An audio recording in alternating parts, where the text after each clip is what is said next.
అందరికీ నమస్కారం. సో ప్రస్తుత విద్యా విధానంలో వస్తున్న మార్పులు అండ్ అలానే ఇంజనీరింగ్ ఎడ్యుకేషన్కి ఉండేటటువంటి ఇంపార్టెన్స్ అండ్ దాని ఉపాధి అవకాశాల గురించి మనతో మాట్లాడడానికి మేనేజ్మెంట్ మరియు ఇంజనీరింగ్ విద్యలో అపార అనుభవం కలిగి ఐమా లైఫ్ మెంబర్ అయ్యి అండ్ అలానే కెరియర్ కౌన్సిలర్ అయినటువంటి ప్రొఫెసర్ సిఎస్ శర్మ గారు మనతో పాటు ఉన్నారు. వారితో మాట్లాడదాం. అండ్ అలానే మీకు కలిగే మరిన్ని డౌట్స్ ఏవైతే ఉంటాయో సో దాన్ని నివృత్తి చేసుకోవడానికి స్క్రీన్ మీద కనిపిస్తున్న నెంబర్స్కి మీరు కాల్ చేసి మీ డౌట్స్ని క్లారిఫై చేసుకోవచ్చు. నమస్కారం ప్రొఫెసర్ సిఎస్ శర్మ గారు, ఎలా ఉన్నారు సార్? బాగున్నాను సార్. ఎడ్యుకేషన్లో మీరు ఇచ్చే అదర్ సర్వీసెస్ ఏంటి సార్?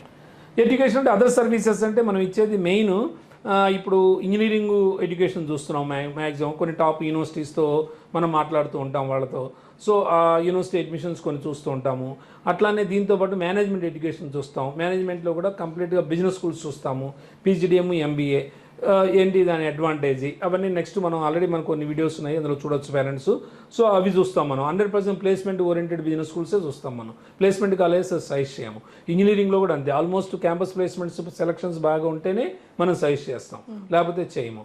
ఇంకా నెక్స్ట్ ఓవర్సీస్ ఎడ్యుకేషన్. ఇప్పుడు బీటెక్ చదువుతున్నప్పుడే మన ద్వారా వెళ్ళిన స్టూడెంట్స్ ఉంటారు. సార్ నాకు ఓవర్సీస్ ఆల్రెడీ యూఎస్ వెళ్ళాలనుంది, లేకపోతే యూకే వెళ్ళాలనుంది, అక్కడ ఏం చేస్తే బాగుంటుంది, ఇవన్నీ అడుగుతూ ఉంటారు. సో ఓవర్సీస్ ఎడ్యుకేషన్ కూడా మనం చూస్తాం. అంటే దానికి కావాల్సిన టెస్ట్లు ఏం రాయాలి, ఏం రాస్తే బాగుంటుంది, జిఆర్ఈ, టోఫెల్, లేకపోతే డ్యూలింగో ఇలాంటి ఎగ్జామ్స్ ఉంటాయి. సో వీటికి ఎలా కోచింగ్ ఎక్కడ తీసుకోవాలి, సో నెక్స్ట్ ఎలా రాయాలి, వీటికి ఎంత స్కోర్ వస్తే మనకి మంచి యూనివర్సిటీలో సీట్ వస్తుంది, సో ఈ ప్రాసెస్ డాక్యుమెంటేషన్ ఎలా ఉంటుంది, ఇవన్నీ కూడా మనం స్టూడెంట్కి సజెస్ట్ చేస్తూ ఉంటాం. అంటే మాకు తెలిసింది ఓన్లీ ఎడ్యుకేషన్, ఇంకా తత్మాది ఏమీ మాకు తెలియదు. సో ఆల్మోస్ట్ ఇందులోనే ఉన్నాం కదా 25 years నుంచి. మనం ఇది ఒక ప్యాషన్ లాగా చేస్తున్నాం. అంతేకాదు దీనిలో ఏం బెనిఫిట్ వస్తుందని కాకుండా, సో మనం ఇది ఒక ప్యాషన్ మనకి, అంటే మనకు ఒక సంతృప్తి అనేది దీనిలో ఉంది కాబట్టి దీనిలో మనం కంటిన్యూ అవుతూ ఉన్నాం. సార్, యావరేజ్ స్టూడెంట్కి అండ్ మెరిట్ స్టూడెంట్కి ఉండే ప్రధాన తేడా ఏంటి సార్ మీ దృష్టిలో? అంటే చాలామంది ఇది చాలా కన్ఫ్యూజ్ అయ్యే క్వశ్చన్ ఇది. ఎందుకంటే ప్రతి పేరెంట్ వస్తాడు, వచ్చి మనతో మాట్లాడుతూ ఉంటాడు. వాడికి ఎన్ని మార్క్స్ వచ్చినా సరే మా స్టూడెంట్ చాలా అద్భుతమైన మంచి మెరిట్ స్టూడెంట్ అండి మావాడని చెప్తాడు. అంటే వాడికి తక్కువ మార్కులు వచ్చినా సరే వాడు మెరిట్ స్టూడెంట్ అని చెప్తుంటాడు. అంటే కొంతమటుకు నిజమే. ఎందుకంటే మనం ఓన్లీ ఒక మార్క్స్నే బేస్ చేసుకొని యావరేజ్ స్టూడెంట్ అనలేం మనం. సో వాడికి అప్పుడు ఏమైందో మనకు తెలియదు కదా. వాడి సడన్గా హెల్త్ సిక్ అవ్వచ్చు, లేకపోతే ఇంట్లో ఏదైనా అదర్ ప్రాబ్లమ్స్ రావచ్చు, లేకపోతే ఎన్విరాన్మెంట్ ఏదైనా ఇష్యూ అయి ఉండొచ్చు. సో ఎక్కడొచ్చిందో వాడికి తెలియదు. అంటే మార్క్స్ ప్రాతిపదికనే మనం వీడు మెరిట్ స్టూడెంట్ లేకపోతే వీడు యావరేజ్ స్టూడెంట్ అని చెప్పలేం మనం. ఎందుకంటే ఇప్పుడున్న జనరేషన్లో ప్రతి వాళ్ళు మంచి స్టూడెంట్సే. కాకపోతే వాళ్ళకి ఏంటంటే ప్రాపర్ గైడెన్సు, డిసిప్లైను, డైరెక్షను ఇవి లేక, అంటే ఏం చేయాలనేది తెలియక కూడా కొంతమంది ఏదేదో చేసేస్తూ ఉంటారు. దానివల్ల కూడా వాడు ట్రాక్ తప్పేసి చివరికి కొద్దిగా ఇబ్బంది పడే అవకాశాలు కూడా ఉన్నాయి. సో ఇవన్నీ మనం చేయగలిగితే ఈవెన్ యావరేజ్ స్టూడెంట్ కూడా మంచి డైరెక్షన్ ఇస్తే, మనం మంచి గైడెన్స్ ఇస్తే, వాడు 10th క్లాసు బటాబుట్టి మార్కులు, ఇంటర్ బటాబుట్టి మార్కులు అయినా సరే వాడికి ఇదిగో ఇలా చెయ్యి, నువ్వు ఇలా చెయ్యి, ఇలా చెయ్యి అని చెప్పి మనం చెప్తే వాడు రేపు సక్సెస్ అయిన స్టూడెంట్స్ నా స్టూడెంట్స్ చాలామంది ఉన్నారు. జస్ట్ బడ్డబుడ్డి మార్కులతో పాస్ అయిన వాళ్ళే నా దగ్గరకు వచ్చి గైడెన్స్ తీసుకొని వాళ్ళు జాయిన్ అయ్యి ఇప్పుడు మంచి పొజిషన్లో ఉన్నారు చెప్పాలంటే. ఎందుకంటే వాళ్ళకి ఆ ఇన్ టైంలో అట్లా నేనే చెప్పకపోవచ్చు, నా ఫ్రెండ్సే ఉన్నారు కొంతమంది. వాళ్ళు ఆటోమేటిక్ జస్ట్ యావరేజ్ స్టూడెంట్సే, వాళ్ళ పేరెంట్స్ లేకపోతే వాళ్ళ మామయ్యలు ఎవరు మంచి గైడ్ చేశారు ప్రాపర్గా, సో వాళ్ళు మంచి పొజిషన్లో ఉన్నారు.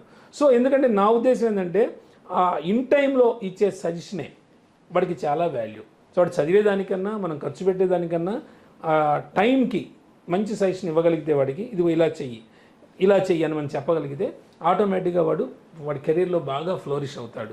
సో అందుకని చెప్పి నా దృష్టిలో మెరిట్ యావరేజ్ అనేది ఏమి ఉండదు. యావరేజ్ స్టూడెంట్ అంటే ఏంటంటే వాడికి ల్యాక్ ఆఫ్ నాలెడ్జ్. అంటే నాలెడ్జ్ అంటే తతిమవాటిలో ఉంటాయి సబ్జెక్టు. అంటే సపోజ్ ఇప్పుడు 6th 7th ఉందనుకోండి, మ్యాథమెటిక్స్ అర్థం కాలేదనుకోండి, అదే కంటిన్యూ అయిపోతూ ఉంటాడు. 8th క్లాస్కి వెళ్ళేసరికి ఏంటంటే ఈ మ్యాథ్స్ అర్థం కాదు. అంటే బేసిక్ లేదు కదా, ఫౌండేషన్ లేదు వాడికి. Lacking the foundation only giving the problem.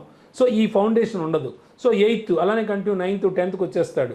So basic foundation మ్యాథ్స్లో లేదు కాబట్టి is not able to understand further classes. అది మెయిన్ ప్రాబ్లం. సో ఆ ఫౌండేషన్ ఇవ్వగలిగితే సపోజ్ 8th క్లాస్కి వచ్చినా సరే వాడు ప్రాపర్గా చేయలేకపోతున్నాడు అనుకోండి మ్యాథమెటిక్స్, అవసరమైతే సమ్మర్లో కూర్చోబెట్టి వాడికి ప్రీవియస్ 7th 6th మ్యాథమెటిక్స్ కొద్దిగా చెప్పగలిగితే ఆటోమేటిక్గా వాడు ఇంప్రూవ్ అయిపోతాడు. సో అంటే only foundation only giving the problem. Foundation బాగా ఉంటే 100% వాడు బాగుంటాడు. అంటే మెరిట్ అనేది యావరేజ్ అనేది ఎక్కడ ఏమీ లేదు. ఓన్లీ వాడికి ఫ్యాకల్టీ మంచిగా ఉండి ఆ టైంలో బాగా వాడిని మోటివేట్ చేస్తున్న ఫ్యాకల్టీ ఉంటే బాగా ఫ్లోరిష్ అవుతాడు. లేదు ఒక్కోసారి వాడికి ఆ ఫ్యాకల్టీ ఇష్టం లేకపోయినా సో ఆ ఫ్యాకల్టీ వీడిని తిడుతున్నా సో ఇలాంటి ఫ్యాక్టర్స్తో కూడా స్టూడెంట్ బ్యాక్ అయిపోతాడు. అలాగా వాడు యావరేజ్ అయిపోతాడు.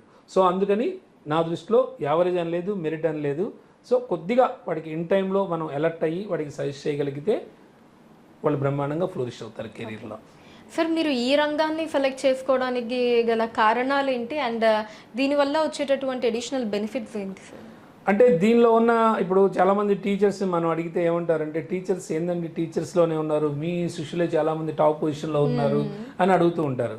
సో ఎందుకంటే వాళ్ళకు ఉండే సాటిస్ఫాక్షన్ అంటే వాడు కనపడి సార్కి చెప్పినప్పుడు వాళ్ళకి అది వేరు, తత్తిమా ఉండదు కదా. సో ఇప్పుడు అబ్దుల్ కలాం ఉన్నాడు అనుకోండి, ఆ టీచర్ చిన్న టీచర్ అయి ఉండొచ్చు, బట్ అతని స్టూడెంట్ ఒక ప్రెసిడెంట్ అయ్యాడంటే కంట్రీకి ఇది వేరు కదా. సో మాకు కూడా అలానే ఉంటుంది. మనం చేయాల్సింది ఏమీ లేదు, ఇంకా ఆల్మోస్ట్ మనం కొన్ని తప్పులు చేశాము. సో ఆ తప్పుల వల్ల మనం అనుకున్నంత రేంజ్కి వెళ్ళలేకపోయాము. సో మనం ఇంకేమీ చేయలేం కాబట్టి జస్ట్ ఈ జనరేషన్కి మనం ఏం చేయగలం అనేది మనం ఆలోచించుకుంటే అసలు మనం చేసిన తప్పులే మళ్ళీ వాళ్ళు చేయకూడదనే ఉద్దేశంతో సో వాడు ఇంటర్మీడియట్ అయిపోయిన తర్వాత ఎలాంటి గ్రూప్ తీసుకోవాలి, ఎట్లా వెళ్ళాలి, సో నువ్వేం చేస్తే బాగుంటుంది, ఇవన్నీ మనం చెప్తున్నామంటే వాడు రేపు సెటిల్ అయిన తర్వాత నాకు ఇప్పుడు నేను బిజినెస్ స్కూల్ స్టూడెంట్స్ నాకు చాలామంది ఉన్నారు. వాళ్ళు ఆల్మోస్ట్ వాళ్ళు వెళ్ళేసి నాకు సార్ వాడు మనం జాయిన్ చేసినప్పుడు అసలు మామూలుగా కనీసం వాళ్ళకి ఒక 1 minute కూడా మాట్లాడలేకపోయారు. ఇప్పుడు వచ్చి మనం ఫోన్ చేసినా వాడు ఇంగ్లీషే మాట్లాడతాడు. ఎవరు శ్రీకాకుళం నుంచి ఇటు నుంచి వెళ్ళారు మా స్టూడెంట్స్ చాలామంది. ఇప్పుడు నేను ఫోన్ చేసినా వాడు they speak only in English. So మనం ఎంత హ్యాపీగా ఫీల్ అవుతాం. మన దగ్గరకు వచ్చినప్పుడు కనీసం వాడు నీ గురించి చెప్పురా అంటే ఒక 1 minute కూడా చెప్పలేకపోయేవాడు. సార్ నేను ఇంగ్లీష్ మాట్లాడలేను సార్ అని చెప్పేవాడు. కానీ ఇప్పుడు అలా లేడు కదా. సో వాడిని చూసినప్పుడు మనకి ఎంత హ్యాపీగా ఉంటుంది. అలానే కొంతమంది స్టూడెంట్స్ సార్ మీ వల్లే మేము ఇప్పుడు ఇక్కడ యూఎస్లో ఉన్నాము లేకపోతే యూకేలో ఉన్నాము, so because of you only I'm getting this much of package అని చెప్పినప్పుడు వీ ఫీల్ వెరీ హ్యాపీ. ఎందుకంటే మనం చేయలేనిది ఇంకోటి చేత చేయించగలుగుతున్నాం. సో అంతకుమించి మనకి హ్యాపీ ఉంటుంది. మెయిన్ ఆ రీజన్తోనే మేము ఈ ప్రొఫెషన్లో రన్ అవుతూ ఉన్నాం. అంటే అదొక బూస్టింగ్ అనమాట. స్టూడెంట్ ఫోన్ చేసి మనకు చెప్పాడు అంటే అది ఆ రోజంతా మనకి బాగా హ్యాపీగా ఉంటాం, మోటివేట్ అయిపోతూ ఉంటాం. సో అది మెయిన్ రీజన్ అదే. అంటే స్టూడెంట్ మనం చేసిన తప్పులు వాళ్ళు చేయకూడదు.